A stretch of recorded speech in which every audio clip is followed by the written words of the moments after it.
Most people have a strong tendency to buy a lot. We are all familiar with the phenomenon of overspending and regret afterwards. And we know how bad we feel after buying something we don't need. You should know that all decisions that humans make are based on emotion, and then they justify it with logic. So, if we can create in a person the feeling that he needs a product when he doesn't really need it, we can convince him to buy that product. And also, if we give a person a gold bar as a gift, and we can make him understand that this gift is beneficial to you, he won't take it. So what really happens? I remember a time in our country when people had a privilege that they could sell to anyone who could use it. I lived in a city where the sale of this privilege was known, and everyone used their privilege and made a profit. But there was a city 150 kilometers away where no one knew what this privilege is. Because in our city, the brokers were very good, and they had been buying this privilege from people for a long time, and there was known in that city. We went to that city so that we could buy the privilege of a few people and make a profit. We went to the poorer class because maybe the money would be good for them and they would appreciate it more. Don't forget that this privilege was for the benefit of both parties. It cost them nothing, but they never agreed to sell it. Do you know what the problem was? The problem was that we had not been able to create a sense of trust in them. Or we had not been able to create a sense in them that they would understand that selling this franchise would benefit them. All we had to do was bring a few of them with us, and the rest will come to us. But not a single one of them would sell franchise.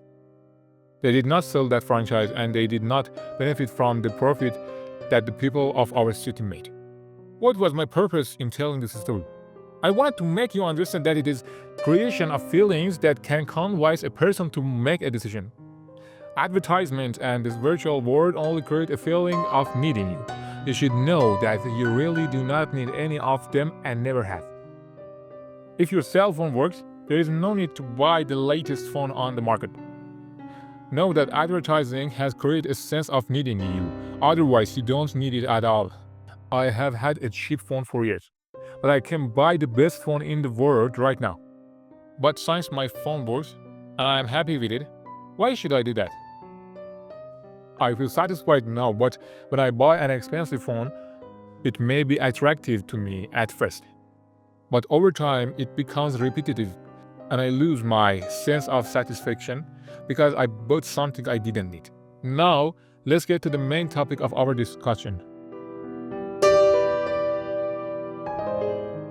We now understand that if you have a false sense of need, you will overspend. But let's go into a little more detail on this issue. Let's identify some of these traps so that the next time we can be aware of them and not overspend. Peer pressure. Young people tend to keep up with their friends and peers and not fall behind them. For this reason, they may spend money on fashionable clothes, expensive phones, and other luxury goods. Advertising. Advertising plays an important role in motivating young people to buy various products.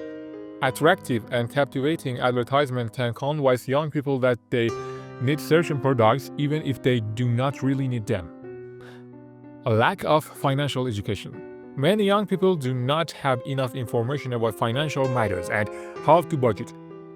For this reason, they may spend their money on unnecessary items without thinking or planning.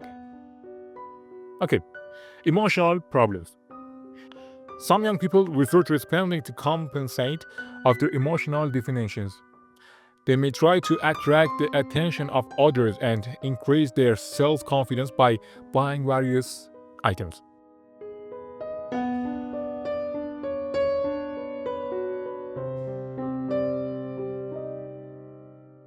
Family influence. Family can also play a role in your spending. Parents who are spendthrifts themselves may be inappropriate role models for their children. Also, parents who give their children a lot of money may encourage them to spend it. But what are the consequences of overspending for us? Financial problems. Spending too much can lead to serious financial problems for young people. They may run up a lot of debt and not be able to pay it off easily. Stress and anxiety. Financial problems can lead to stress and anxiety in young people. They may worry about their future and how they will pay their debts. Reduced self-esteem. Spending too much can boost young people's self-esteem in the short term, but in the long term, it can lead to a decrease in their self-esteem. They may feel like they have lost control of their lives. Okay, family problems. Spending too much can lead to family problems. Parents may be unhappy with their children's spending, and this can lead to arguments and conflict in the family. But how can you deal with excessive spending? The most important thing is your willpower. But are some ways that can help you along the way. Financial education. Teaching people about financial from an early age can help them learn how to budget and manage their money. Budget management. People should learn how to manage their budget and avoid buying unnecessary items. Setting financial goals. Setting long-term financial goals can motivate people to avoid spending too much and save money to achieve their goals. Building self-esteem. Building self-esteem in people can help them avoid buying unnecessary items to impress others. The role of family. The family can play an important role in combating the overspending. Parents should be good role models for their children and teach them about financial matters.